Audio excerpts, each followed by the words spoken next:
लाखों करोड़ दुरूद सलाम आप सल्लल्लाहु अलैहि वसल्लम और आपके अस्सलाम वालेकुम। मैं हूँ दिन और वेलकम करती हूँ आपको मैथ्स किचन में। आज मैंने बनाई है बहुत यमी, बहुत टेस्टी, बहुत टेम्पटिंग चिली बनाना। चिली पोटैटो तो आपने बहुत खाए होंगे। आज मैंने बनाए हैं चिली बनानास। ये आपने ना कभी सुने, ना कभी देखे, ना कभी बनाए। तो आप मेरी वीडियो को पूरा देखना है, लाइक कमेंट जरूर करना, अपने रिव्यूज़ ज़रूर शेयर करने हैं और अगर चैनल पे नए हैं तो सब्सक्राइब कर लेंगे। तो आपने ज़रूर ये ट्राई करनी है मुझे बनाने कैसे बने चिली पोटैटो से अच्छे हैं। तो आइए इसमें 10 को बनाना शुरू करते हैं। तो पहले मैंने 4 बनानास लेनी है, उसको अच्छे से धो के और ऐसे रफली चॉप कर लिया था। उसके अंदर मैंने कॉर्नफ्लोर थोड़ा सा और लाइक बेसिक से स्पाइसेस वगैरह डाल दिए और अच्छे से इसकी कोटिंग कर ली है। देख सकते हैं।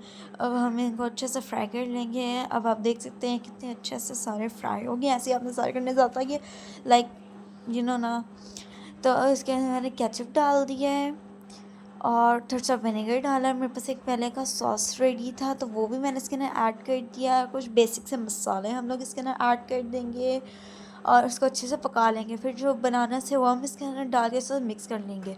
तो गाइस देखिए हमारी मज़ेदार रेसिपी बनकर शुरू होती है। तब तक मिलते हैं नेक्स्ट वीडियो के साथ। तब तक के लिए अल्लाह हाफ़िज़।